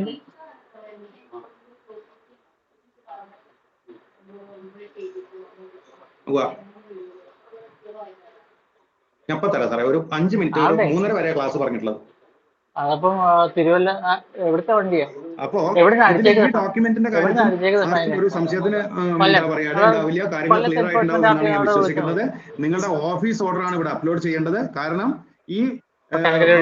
ഈ ബാബു എന്ന ക്ലർക്കിനെ ഇവിടെ A1 എന്ന സെക്ഷനിൽ ഇരുത്താനുണ്ടായ റീസൺ എന്ന് പറയുന്നത് നിങ്ങളുടെ ഓഫീസിൽ ജനറേറ്റ് ചെയ്യപ്പെട്ട ഓഫീസ് ഓർഡർ ആണ്. അത് പ്രകാരം ആ ഓഫീസ് ഓർഡറിന്റെ നമ്പറും ഓഫീസ് ഓർഡറിന്റെ ഡേറ്റും ആ ഡോക്യുമെന്റും ആണ് ഇവിടെ അപ്ലോഡ് ചെയ്യേണ്ടത് എന്നുള്ളത് പ്രത്യേകം മനസ്സിലാക്കുക. ഈ ഡോക്യുമെന്റിന്റെ പ്രത്യേകത, ഡോക്യുമെന്റ് PDF ആയിട്ടാണ് അപ്ലോഡ് ചെയ്യേണ്ടത്. മാക്സിമം സൈസ് 10 MB ആണ്. ഈ 10 MB സൈസ് അപ്ലോഡ് ചെയ്യുമ്പോൾ അതിന്റെ, അല്ലെങ്കിൽ ആ ഫയൽ അപ്ലോഡ് ചെയ്യുമ്പോൾ അതിന്റെ പേര് സ്പേസുകളോ സ്പെഷ്യൽ ക്യാരക്ടറോ ഒന്നും ഉണ്ടായാൽ അത് അപ്ലോഡിംഗ് അനുവദിക്കുന്നതല്ല. അതുകൊണ്ട് O എന്ന് പോലും പാടില്ല. Office order Kondotty 1/24, office order Malappuram 7/24, അങ്ങനെ അത് നേരിട്ട് എഴുതൽ മാത്രമേ നടക്കുകയുള്ളൂ എന്ന് പ്രത്യേകം മനസ്സിലാക്കുക. ഓക്കെ. പിന്നെ ഇതിനകത്ത് ഈ എംപ്ലോയിനെ പോസ്റ്റ് ചെയ്യുന്ന കാര്യങ്ങൾ വരെ നമ്മളിപ്പോ പറഞ്ഞു കഴിഞ്ഞു. ബാക്കി ഇനി ഈ എംപ്ലോയിക്ക് ഒരു പവറുകൾ കൊടുക്കേണ്ടതും റോളുകൾ കൊടുക്കേണ്ടതും ഫയൽ ട്രാൻസ്ഫർ ചെയ്യേണ്ടതുമായിട്ടുള്ള കാര്യങ്ങളാണ് ഉള്ളത്. അത് നമുക്ക് അടുത്ത ക്ലാസ്സിൽ എടുക്കാവുന്നതാണ്. അപ്പോ എന്റെ ക്ലാസ് തൽക്കാലം ഇന്ന് ഞാനിപ്പോ ഇവിടെ വൈൻഡപ്പ് ചെയ്യാണ്. അതിനുള്ള റീസൺ പറഞ്ഞാൽ 3:26 പിന്നെ ഇതുമായി ബന്ധപ്പെട്ട് ഇന്ന് അർജന്റ് ആയിട്ട് പറയേണ്ട എന്തെങ്കിലും കാര്യങ്ങൾ ഉണ്ടെങ്കിൽ നമുക്ക് ഡിസ്കസ് ചെയ്യാം. പ്ലീസ്.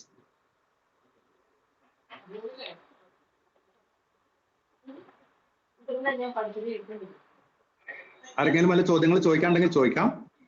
ഇമെയിൽ ID ക്രിയേറ്റ് ചെയ്യാനുള്ളതോ മൊബൈൽ നമ്പർ അപ്ഡേറ്റ് ചെയ്യാനുള്ളതോ VPN റിക്വസ്റ്റുകളോ ഉണ്ടെങ്കിൽ അതിന്റെ ഫോർമാറ്റ് ഞാൻ ഇതിന്റെ താഴെ തന്നെ ഇടുന്നതാണ്. ഇതിന്റെ താഴെയല്ല, നമ്മുടെ ഗ്രൂപ്പിൽ ഇന്ന് ഇടുന്നതാണ്. ഞാൻ പറയുന്നത് ക്ലിയർ ആണോ സാർ? ക്ലിയർ ആണ്. സാർ. സലീം സാർ ഉണ്ട്, അദ്ദേഹം ഒരു മാസ്റ്റർ ട്രെയിനർ കൂടിയാണ്. സലീം സാർ എന്തെങ്കിലും പറയണമെങ്കിൽ പറയാം. അപ്പൊ സാർ ഒരു സംശയം ചോദിച്ചോട്ടെ? അരുണാണ് സാർ. നമ്മുടെ ഓഫീസിൽ ഒരാൾ ലോട്ടറി ഡിപ്പാർട്ട്മെന്റിൽ നിന്ന് ഇങ്ങോട്ട് ഡിപ്പാർട്ട്മെന്റ് ചേഞ്ച് ചെയ്ത് വന്നിട്ട് ഒരാളുണ്ട്. ആയിട്ടില്ല, പക്ഷെ നമ്മളെ ഓഫീസിൽ പെൻ നമ്പർ ഉണ്ട്. അപ്പൊ നമുക്ക് അത് ഇമെയിൽ ക്രിയേറ്റ് ചെയ്യാലോ? അല്ല, അവിടെ ഈ ഓഫീസ് വർക്ക് ചെയ്തായിരുന്നോ അദ്ദേഹം? ഈ ഓഫീസിലായിരുന്നു അദ്ദേഹത്തിന്. ഉണ്ടല്ലോ അവിടെ തടസ്സമില്ല. സ്പാർക്ക് ഐ ഡി വരുന്നത് മാറിയിട്ടില്ലെന്നേ ഉള്ളൂ. ശരിയാക്കാം. നിങ്ങൾക്ക് തന്നു കഴിഞ്ഞാൽ അത് നമുക്ക് ശരിയാക്കാവുന്നതാണ്. പിന്നെ അടുത്ത കാര്യം, നമ്മുടെ അടുത്ത ക്ലാസ് നാളെ വെക്കണോ അതോ ബുധനാഴ്ച വെക്കണോ? ബുധനാഴ്ച മിനിസ്റ്റർ കോൺഫറൻസ് ഉണ്ടാവും. നാളെ വെക്കാം. നാളെ വെച്ചാലോ സാറേ? നാളെ തന്നെ ആയിക്കോട്ടെ സാറേ. ആയിക്കോട്ടെ, നാളെ ഉച്ചയ്ക്ക് ഇതേ സമയത്ത്. Okay sir. നമ്മുടെ കറക്റ്റ് ടൈമിൽ 15:28 അവസാനിച്ചിട്ടുണ്ട്. നാളെ 2:30 വീണ്ടും കാണാം. പുതിയ ലിങ്ക് ഞാൻ ഗ്രൂപ്പിൽ ഇട്ടു. ഇതിൽ ഒരു കാര്യം ചോദിച്ചോട്ടെ? ഓക്കെ, അപ്പൊ ഒരു കാര്യം ഒന്ന് ചോദിച്ചോട്ടെ? ചോദിച്ചോളൂ സാറേ. അസൈൻ എംപ്ലോയി ടു പോസ്റ്റില് ആ നേച്ചർ ഓഫ് പോസ്റ്റിംഗ് റെഗുലർ കഴിഞ്ഞിട്ട് ഓൺ ഹെഡ് എന്ന് പറഞ്ഞ് കിടക്കുന്നുണ്ടല്ലോ. ഓൺ ഹെഡ് എനിക്ക് ക്ലിയർ ആവുന്നില്ല സാർ. വേറെ എന്തോ ഓൺ ഹെഡ് നമ്മുടെ അസൈൻ എംപ്ലോയി ടു പോസ്റ്റ് ആ പേജില്. ഓക്കെ സാറേ, നമുക്ക് ലൈവ് നോക്കാം, അപ്പൊ ഡിസ്കസ് ചെയ്യാം. സാറേ, അപ്പൊ സാറേ ഒരു ചെറിയ ഡൗട്ടിന് കൂടി. സാറേ, എറണാകുളം എൻഫോഴ്സ്മെന്റിലെ ക്ലർക്കിന്റെ ഐഡിയുടെ കാര്യം സാറോട് പറഞ്ഞിരുന്നു. ലോഗിൻ ആവുന്നുണ്ടായിരുന്നില്ല. ദിവ്യ. ഓക്കെ, അത് ഞാൻ നോക്കിയിട്ട് പറയാം. ലോഗിൻ ചെയ്യാൻ എന്തോ ബുദ്ധിമുട്ട് വന്നപ്പോൾ മെഷീൻ അത് NIC കൊടുത്തിട്ട് ശരിയാക്കാൻ പറ്റുമോ? സാർ നോക്കാം. ബാക്കി നമുക്ക് നാളെ സംസാരിക്കാം. Okay, thank you sir. Okay, thank you. Hello സാറേ, ഒരു ഡൗട്ട് ഉണ്ടായിരുന്നു.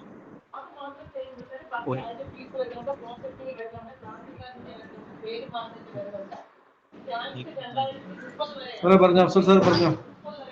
സാർ, നമ്മുടെ ഈ ഓർഗനൈസേഷൻ യൂണിറ്റ് മാച്ച് ആവാത്ത ഒരു കേസ് പറഞ്ഞില്ലേ?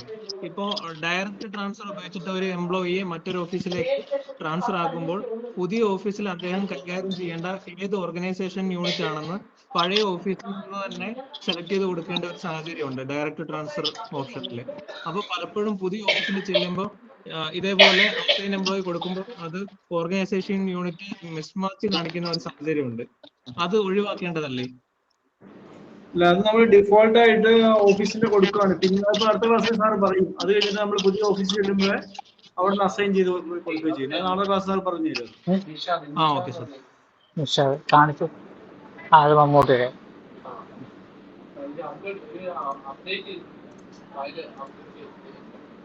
ഏതാ? റിന്യൂവലാണോ? മാർച്ച് റിന്യൂവലാണോ?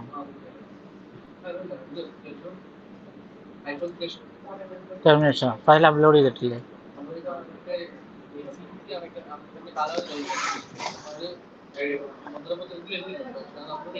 അപ്ലോഡ് ചെയ്തിട്ടില്ല. മമ്മൂട്ടിയെ വിളിക്കും. ഞാൻ കഴിഞ്ഞ ദിവസം നമ്പർ തന്നില്ലായിരുന്നോ?